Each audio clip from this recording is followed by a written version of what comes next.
Is Sean O'Malley the most underestimated fighter in UFC history? Yes, as far as somebody you can prove it about. But it opens up a completely another debate. All right, guys, hold that thought. Let's back up. Let's start the whole thing over. You ready for this? Someone got it wrong. Who was that person? And I don't ask this with like a level of McCarthyism where I want to embarrass somebody. I'm asking you this from a standpoint of who got it wrong just so we can fix it for the future. At an absolute minimum, whoever does the rankings, right? Whoever got it wrong. Suga Sean isn't any better now than he was a year ago. There's no meaningful change or improvements. There's nothing in terms of a new weight class or a new gym or a new trainer. There's nothing new within his game when he wasn't ranked in the top 15. There's nothing new when he finally broke it to the top 15. We had the biggest correction, and by the way, I support this. I applaud this. We had the biggest correction in MMA history when one night he was ranked number 10, and the very next Tuesday at 9 a.m. he was ranked number 1. He went from 10 to 1 by winning a controversial decision. You know what? I applaud that because that was the right move. But we put him at number 1, and DraftKings earlier today says they're 2-1 certain that Merab can beat him. So who's wrong? Is it DraftKings? Is DraftKings wrong or is the ranking rooms wrong? Because somewhere the rankings F this up royally. And they did their best to fix it, moving him 10-1. I understand that, but I'm just sharing for you who else is there.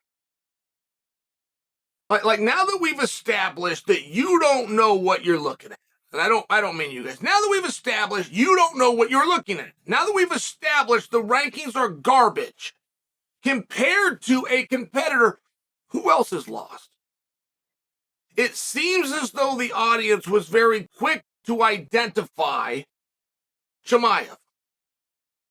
And to some of you, Chimaev will even seem like a veteran. He's not. He's brand new. He's 26 years old. He's a kid. He's had 5-6 fights in the octagon. He's very new. But it seems as though the audience was pretty quick to identify him. It seems as though his opportunity will come along sooner rather than later. But that's the same opportunity that was held back from Khabib for years. And when he was finally given the opportunity, he absolutely ran with it, and there was nobody that could even touch him. I mean, I just bring this to you. How many other guys do we have it wrong? Is Bo Nickel a top 3 guy right now, just by example? Because if he's a top 3 guy, put him in the top 3.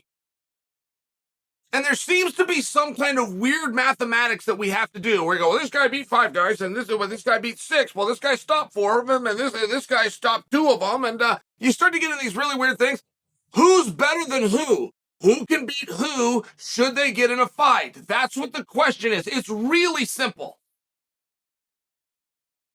Like, it's an extremely binary and simple question. There's no tricks to it. I don't need to know his resume. I don't need to know his background. He could be 50-0 and the other guy's only done it 3 times. I should still be able to tell you who's better than who would win if they fought. Not what happened in the past, not who placed in Abu Dhabi and who isn't also ran. Right now, today, if they fight, who can beat who? And they botched Suga Sean to a degree that we've never been able to prove before. I believe that we have them right now. I will just offer Bo Nickel as a perfect example, but I believe that we have them right now. I'm not certain that I believe that there's a 205-pounder out there that can beat Ankalaev, as an example. I think that these guys exist right now, and these guys seem to know who's who, right? The guys that are not in the top 15, that don't belong in the top 15, don't speak up and say I should be in the top 15. It's very rare that a fighter does speak up and that he's wrong. I mean, you get a blowhard here and there. Sure you do.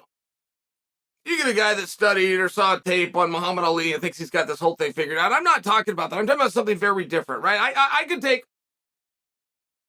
could take a room full of fighters. Just in a practice scenario. I could throw them all into a room and just run a normal workout. That's it. And at the end of that hour, I'll be able to tell you who the baddest dude in the room is, and so will they. You will have guys that are lighter that stay on this end of the room, and the bigger guys over here, and the guys in between over here. Like, they'll never even touch each other. And there's never a point that you think they're looking around and watching each other. They look like they're focused on this guy the whole time, and 2 hours later, they saw everything that happened in the room. They could have their back to it. They'll know exactly what happened. It's one of these weird phenomenons, but anybody that's ever coached or been in one of these rooms will tell you that I'm completely right. They will all know who the guy is. And it's one of those situations where when you have somebody, I'm going to go back to Bo, when you have somebody that's a proven success, he came through college as a boy and he had to take out the men to get to his goal, and he got there. And then he got there again, and he got there again. And he picked up a world championship along the way, which so many people like to forget about because it was age group. And then he gets into MMA and he says, nobody can beat me. I can beat them all. And they throw a guy at him, and they throw another guy at him, and another guy at another guy at him, and he beats them all fast. But you still got to hold him back, right? Because you got this guy in this rankings room, and well, this guy beat number 6, and this guy beat number 5. That's not the criteria. Here's the athletes, okay? Who can beat who in what order? Who here's the baddest dude of them all? Who's the next baddest dude of them all? I don't care if this guy's 1-0 and this guy's 9-0. Can this guy beat this guy? Yes or no? That's your job. It's not a really complicated job, by the way. It's a pretty straightforward job. You butchered the shot. You got destroyed on it. Not only did Sean show he's the best in the world, he took out 2 world champions to get to this spot. I mean, not for nothing, right? That's hard to do. Take out Peter Yan, that's hard to do. Take out Aljo Sterling, that's really hard to do. It's really hard to deny a guy at that point. You can be a hater. You can't really deny him at that point. And I'm just asking, what other guys do we have out there that you're currently screwing over? And getting a great night's sleep, by the way. Like, there's no problem that you don't know what you're doing. There's no problem with that because you hang your hat on some kind of garbage about what a ranking is or who finished who. That's not the litmus test. Who can beat who right now? That's the question. You did everything you could. Truly, if they tried to screw Sean, I mean, this is what this is, right? The producers got it right. The producers put him on TV in the spots that he should have been. But the ranking members tried to pull him down. They did everything they do to keep him off TV. Thank God the producers beat the unknown people in the rankings room.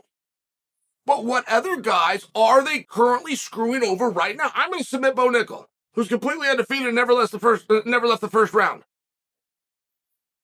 Who would you submit? What names do you think? Who do you think's being overlooked? Now that we know that it happens, now that we know that guys do get overlooked, now that we know that the rankings goes by a criteria that doesn't exist, the only criteria, who can beat who, they don't understand. They don't know who can beat who. They've never fought. They've never done this before. It's one of these things. I'm not looking to be a jerk about it. I wouldn't be a jerk. Like, whoever this rankings person is and or people, they can't be upset and think, Chael, why are you taking shots at me? I'm not taking shots at you. Nobody knows who you are. If you came out and your name was Bob or Jim or Cindy, I wouldn't do it. But you hide behind whatever, and then you get it wrong. So when you get it wrong, how about you come out and say why you got it wrong and say what you're going to change in the future. So let's start with this. You screwed Sean. You could not have been more wrong. Who else are you wrong about?